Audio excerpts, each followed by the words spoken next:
सरकार ने जो खरीदी, जो हमने दी, उससे एक भी डेथ नहीं हुई है।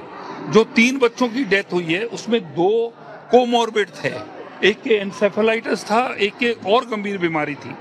एक जो तीसरा है, माता पिता ने अपने लिए जो अपने, देखिए एडल्ट डोज अलग होता है, बच्चों का डोज अलग होता है। अब एडल्ट जो है 2 साल के बच्चे को हम देते हैं वो दवाई, तो उन्होंने उनको जो दवाई दे दी थी उससे डेथ हुई।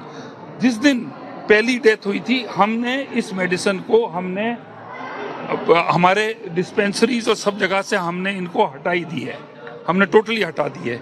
और उसके बाद आप देखिए कि इतनी बड़ी पॉपुलेशन के अंदर एक 3 डेथ्स को कंट्रोल करना, ये मैं सोचता हूँ कि हमारे स्टेट की, हमारे मुख्यमंत्री जी की एक बहुत ही, जो हमने कॉशन लिया है, जिस तरीके से हमने तुरंत एक्शन लिया है, ये अब जो है इशू आपका जो है, उस भगवान की कृपा से कोई उसके बाद डेथ नहीं हुई है और हम सही दिशा में हैं, सही कदम ले रहे हैं और हम उनको बिल्कुल टाइमली ले रहे हैं।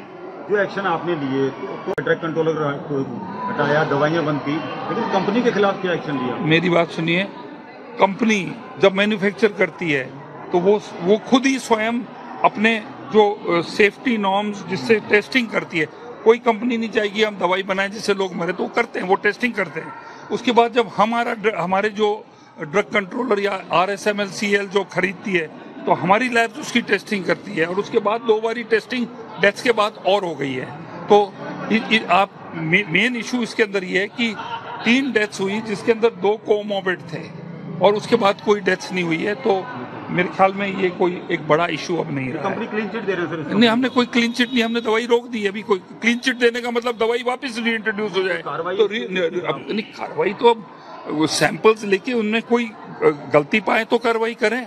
हमने उनको वापस नहीं मार्केट में लाए, पहली डेथ होती है हमने हटा दिया और अभी तक वो दवाई वापस नहीं आई है। आगे बैठ के इसका और हम देखेंगे कि डिसीजन करेंगे बैठ के करके। अभी तक दवाई ऑफ द शेल्फ है। 42 सैंपल फेल हो चुके हैं, पुराने रिपोर्ट है। वो ये दवाई नहीं थी, वो दूसरी दवाई थी।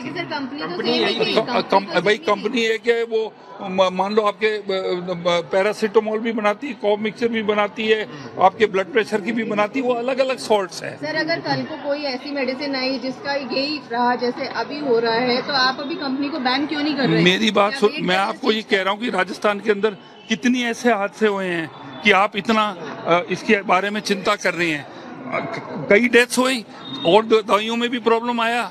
आप चिंता मत करिए, सरकार जो कदम ले रही है स्ट्रॉन्ग ले रही है। आपको हम कोई रिस्क हम हमारे बच्चों को किसी को कोई रिस्क में नहीं जाने देंगे।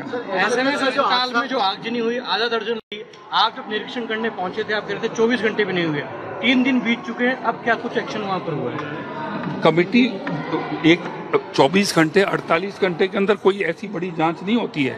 मैंने जैसे पहले भी बोला कि 285 बेड वाला ट्रॉमा सेंटर नंबर 1, आपके वार्ड्स थे ICU 11 लोगों के, एक के पूरे इवैक्यूएट कर लिए, दूसरे के अंदर आपके 5 इवैक्यूएट कर लिए, 22 में से आपके 6 लोग रह गए। और जो आपके ICU के अंदर आपके होते हैं, वेंटिलेटर्स में हैं पेशेंट्स, प्लग लगा हुआ होता है, उसके अंदर पूरी उसकी जो लाइफ सपोर्ट सिस्टम होता है। ऐसा नहीं कि मरीज को गोदी में उठा के ले जाके कोई दूसरे कमरे में दे। ये हादसा, ये बहुत बड़ा हादसा हो सकता है।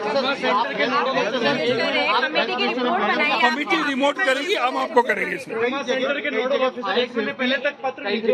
अस्पतालों में नहीं है क्या? उसके लिए हम देखिए, मेरी बात सुनिए, CISF को हम ऑलरेडी ले आए हैं। CISF जो है, जो सब एयरपोर्ट्स की सेफ्टी, सिक्योरिटी, फायर सब कुछ करता है, ठीक है ना।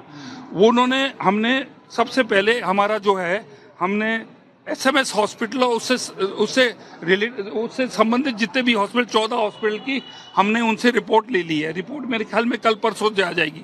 हम इसी तर्ज पे हमारे बाकी के हॉस्पिटल्स में भी सेफ्टी, सिक्योरिटी और फायर फाइटिंग का हम CISF जो एक प्रोफेशनल एजेंसी है, सब एयरपोर्ट्स में उसको लाएंगे।